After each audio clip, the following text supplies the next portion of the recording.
Lideramos el camino de la opinión pública y buscamos que la cultura del debate alcance consensos y soluciones a los problemas de nuestro país.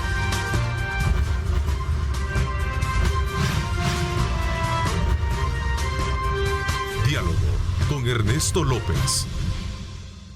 Gracias a usted por estar con nosotros a esta hora de la mañana, 6:31 ahora. Bienvenidos. Esta mañana hemos desde luego escogido un tema que tiene que ver precisamente cómo el enviado especial de Estados Unidos inicia una gira por Centroamérica. El día de ayer, Ricardo Zúñiga llegó precisamente a Guatemala en el inicio de una gira de 4 días que también lo llevará a El Salvador para abordar las causas de la migración irregular. Así es que este es un tema que vamos a abordar precisamente también con nuestros invitados de hoy. Quiero darle la más cordial bienvenida a Rafael Ernesto Goches, economista y columnista del periódico La Prensa Gráfica. Rafael, buenos días, gracias por acompañarnos.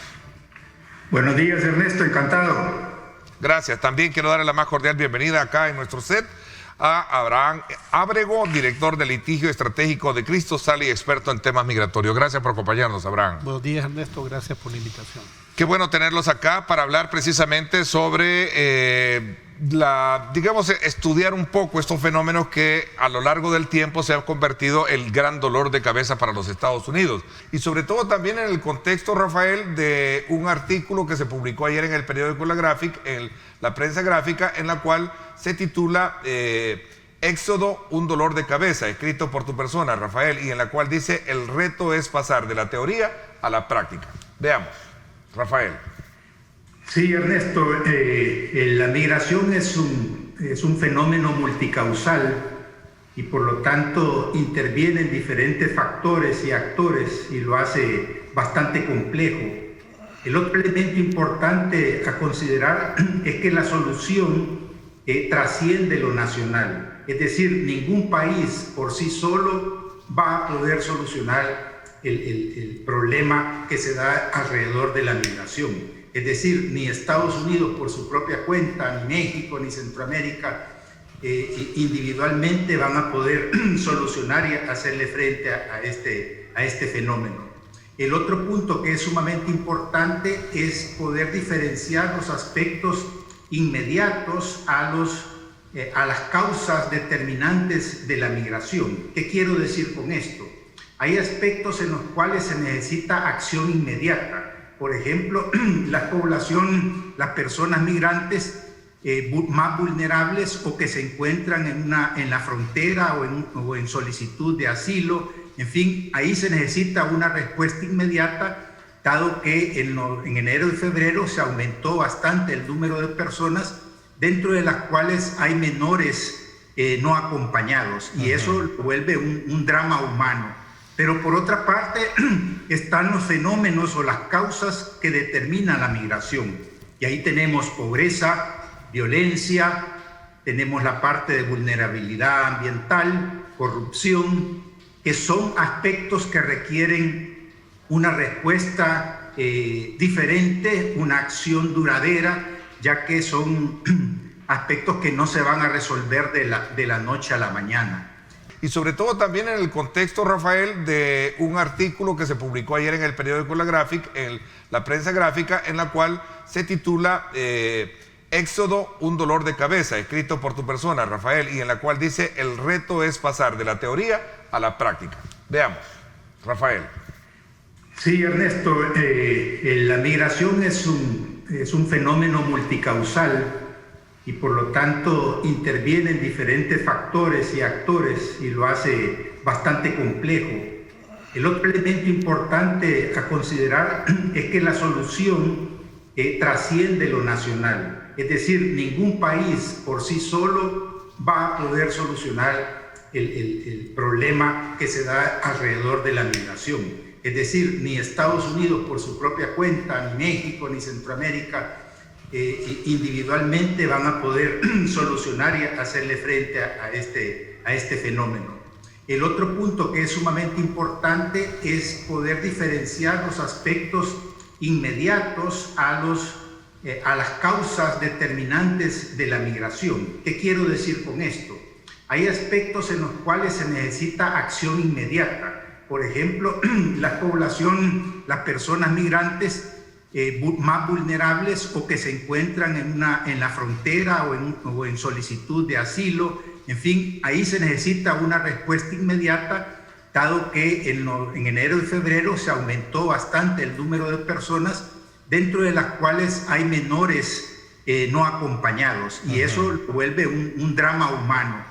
Pero por otra parte están los fenómenos o las causas que determinan la migración, y ahí tenemos pobreza, violencia, tenemos la parte de vulnerabilidad ambiental, corrupción, que son aspectos que requieren una respuesta diferente, una acción duradera, ya que son aspectos que no se van a resolver de la noche a la mañana.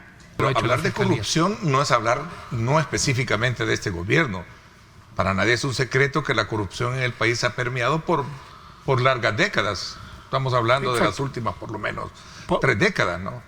Quizás lo más sensible de este momento es la coyuntura con el COVID, que es muy sensible, y el tema de que los señalamientos de corrupción, en el caso del gobierno Bukele, están señalados con respecto a la administración de los fondos y el manejo de los fondos de la pandemia, ¿no? De la pandemia, y obviamente que eso hace dudar, pues, la cooperación internacional. De alguna manera también en la gestión Bukele vemos que se ha concentrado el tema de las entidades del manejo de la cooperación internacional, y hay resquemores sobre cómo se puede administrar por parte de este gobierno una cantidad de fondos elevados como los que pretende el gobierno de Estados Unidos.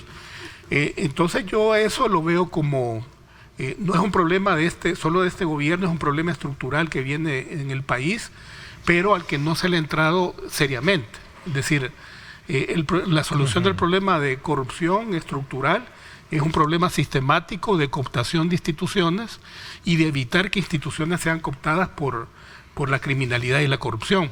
Ahora habrá en el centro de esta discusión está el tema de los niños, por ejemplo. Solo en las fronteras entiendo que hay alrededor de 2.000 niños que no tienen padres y que están ahí precisamente bajo ese limbo de la inseguridad. Ahí veíamos el caso de una denuncia, y le agradezco mucho a mi productor, que ponía sobre el tema de un niño, ¿verdad?, que fue encontrado, bajo el llanto, preguntándose, ¿verdad?, de sus padres, y eso es parte de la fotografía de la tragedia que envuelve al tema migratorio.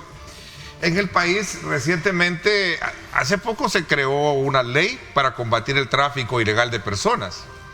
Una ley que, de acuerdo al gobierno, no es compareciente. Incluso creo que el presidente Bukele habló de vetarla, creo, ¿verdad? O no sé si habló de vetarla, pero cuestionó precisamente el énfasis por la cual de alguna manera se estaba castigando a los que en su momento estaban, digamos, como llevando a, no sé si malinterpreto un poco el término, pero... Yo creo que por lo que se conoce, el presidente Bukele planteaba como que la ley criminalizaba a los migrantes, pero en realidad el proyecto de ley lo que criminaliza es a los que promueven. El tráfico es el tráfico, y de quienes promueven. Ajá. Al contrario, reconoce el derecho de las personas. Creo que ahí estuvo la confusión, porque no entendía. Sí. El énfasis, creo que lo que él estaba de alguna manera, y creo que todos coincidimos en eso, es por qué criminalizar la migración per se. Exacto, pero creo que el presidente ahí estaba equivocado, porque la propuesta de ley no criminaliza al migrante. ¿Sí, no? Al contrario, reconoce el derecho que ya está en el derecho internacional. Es un derecho universal, la migración. A quien criminaliza y de alguna manera eleva las penas es a los traficantes de personas, sí, que es un delito, obviamente, ¿verdad? Pero creo que ahí hay un equívoco. Esperemos que el presidente y su equipo, cuando revisen este proyecto de ley, lo revisen bien para ver que no es así, no criminaliza la migración. Doy la más cordial bienvenida a la ministra de Turismo, Morena Valdés. bienvenida, gracias por acompañarnos. ¿Qué tal? Gracias, un gusto estar contigo nuevamente. Teníamos rato de no vernos. Lo que te puedo decir es que habíamos proyectado, por ejemplo, que íbamos a recibir de turismo internacional aproximadamente 20,000 visitantes. Los hemos superado, recibimos alrededor de 26,634. Esto todavía son datos preliminares, es bien importante decir que todavía estamos haciendo el cierre y los cruces. 26,634. Estamos haciendo todavía los cruces con migración, por supuesto, y la encuesta que nosotros tenemos de el ingreso tanto por vía terrestre como por vía aérea. Esto nos está dejando aproximadamente un ingreso en divisas de 22.4 millones de dólares versus el 17.2 millones de dólares que habíamos proyectado. Entonces eso quiere decir que tuvimos más movimiento del que incluso nosotros habíamos estimado, y esa estimación la habíamos hecho a partir de la apertura del año pasado, que fue en septiembre de 2019. Entonces, porque no, como tú bien dices, no podíamos hacer una comparación con el año pasado ni tampoco con un 2019 porque estamos en pandemia todavía, tenemos restricciones de bioseguridad, no solo aquí en el país, sino que recuerda países como Francia, Inglaterra. Hablando de turismo interno, vienen gobiernos locales que pertenecen precisamente ya a funcionarios que están plenamente identificados y deberían de tener la misma visión institucional de ustedes, ¿cierto? Sí, justamente te decía que nosotros ya estamos con una planificación en los destinos turísticos ya identificados, porque recuerda que no todos los municipios pueden ser turísticos, pero sí aquellos que ya tienen un desarrollo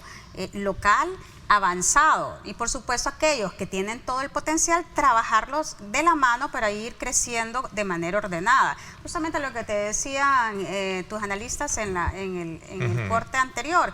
O sea, para tener turismo necesitas todo lo básico. ¿Qué necesitas? Saneamiento, introducción a agua potable, distribución buena de energía eléctrica, buena conexión de internet, capacitados a todo el personal que debes de tener de las comunidades, porque la idea es que si estás haciendo un desarrollo turístico en una comunidad, entonces que la misma comunidad sea la que tenga esos empleos de calidad que hace el sector turístico. Además de eso, también ver una sana competencia en cuanto a los rubros del sector turístico. Tú lo decías, por ejemplo, alojamiento, alimentación, guías turísticos, turoperadores, agencias de viajes, transporte turístico, sitios recreativos. Todo eso constituyen la cadena de valor del sector turístico, pero eso no lo vamos a poder hacer solo desde el gobierno central, sino que necesitamos a la municipalidad que tenga esa misma visión, que se enfoque en un proyecto estratégico, justamente como lo hizo el presidente Bukele cuando era alcalde de San Salvador. Nadie creyó que se iba a hacer toda la adecuación del centro histórico, toda la gestión del centro histórico. Que es un factor de mucha atracción hoy en día. Exactamente, se enfocó en un proyecto estratégico, trabajó de la mano con todas las comunidades y también con toda la gente local, y se generó un proyecto turístico que ahora en día, y que no dudo que con la nueva gestión que va a ser el alcalde electo Mario Durán, se va a desarrollar de mejor manera. Y es que comprobado está que el turismo genera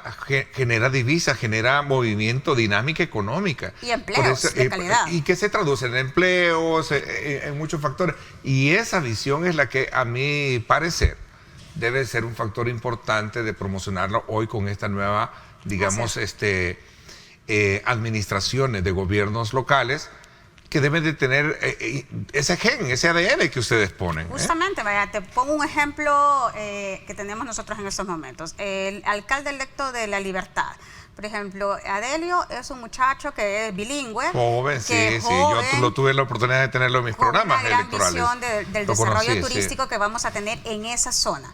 Y así hemos estado también nosotros trabajando ya de la mano, antes del 1 de mayo, con varios de los alcaldes de la zona, no solo de esa zona, sino de aquellos destinos turísticos, por ejemplo, en la Ruta de las Flores. Me encanta el término de proyectos estratégicos para un pueblo, por ejemplo, enfocarse en eso. Y ponía usted el ejemplo de San Salvador con el centro histórico.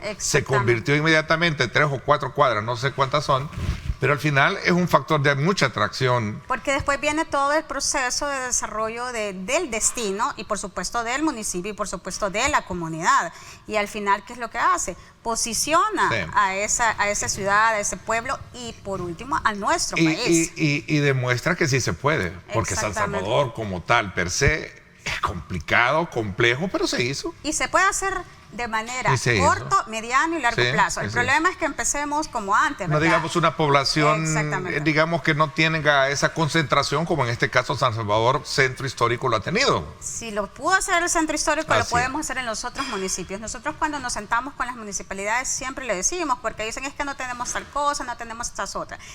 Es voluntad ordenarnos, enfocarnos y desarrollar proyectos estratégicos que podamos hacer en cada una de las municipalidades. Lo he dicho en todos mis programas de análisis político, ¿verdad?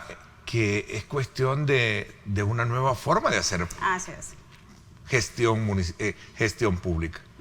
Una nueva forma de hacer política. Es no decir ciertas palabras como no se puede. Exacto. Así se hacía antes. Así es, prohibido decir no se puede. Así se hacía antes, porque así se hacía antes, vimos que no funcionó, todas las gestiones pasadas no funcionaron porque pasaron diseñando, planificando y nunca ejecutaron. Entonces se tienen que hacer las cosas a la vez, planificás y ejecutás, diseñás, planificás y ejecutás.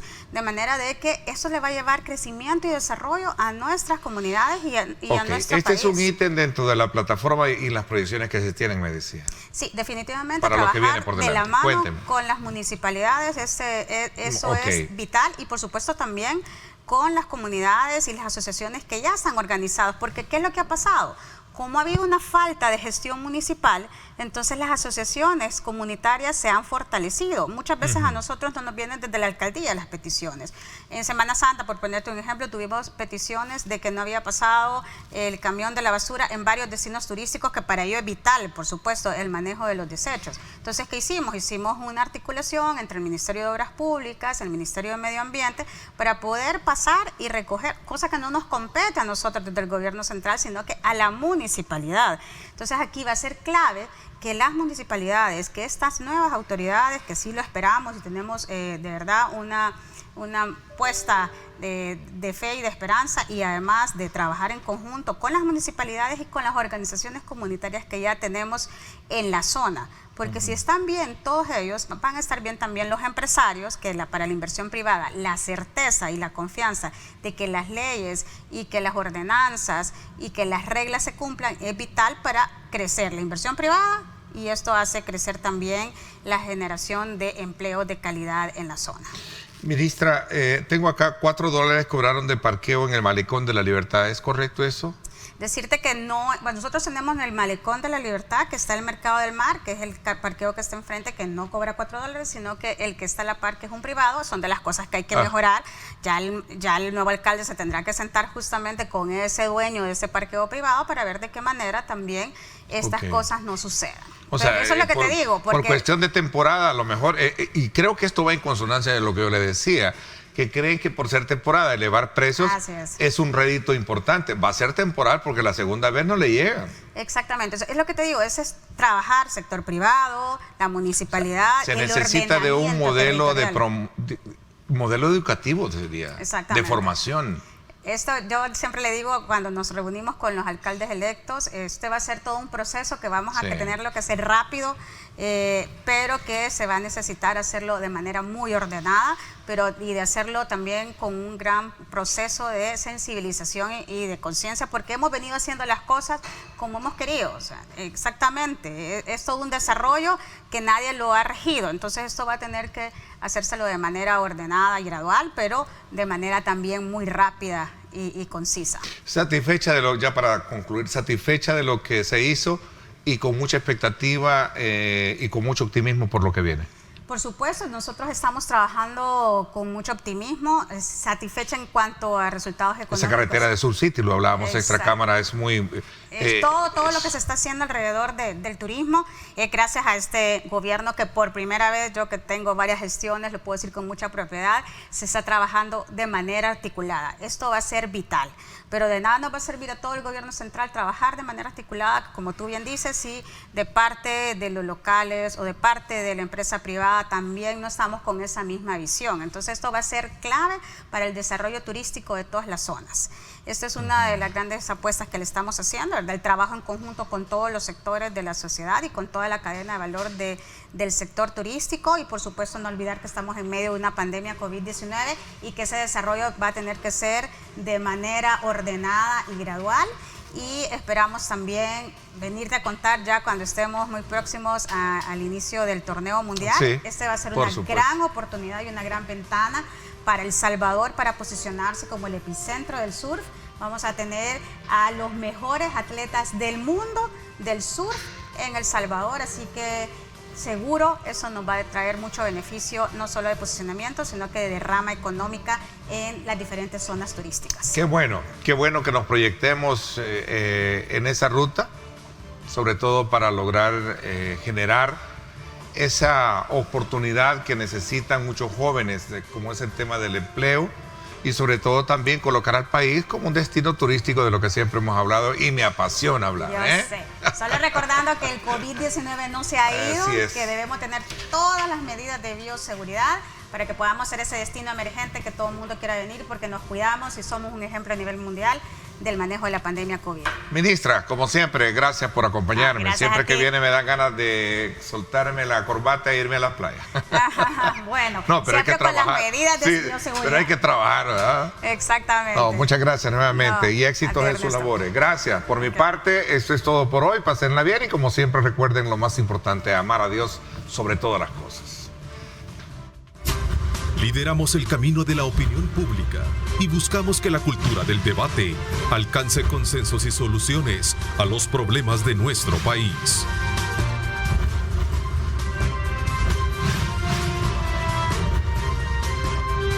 Diálogo con Ernesto López.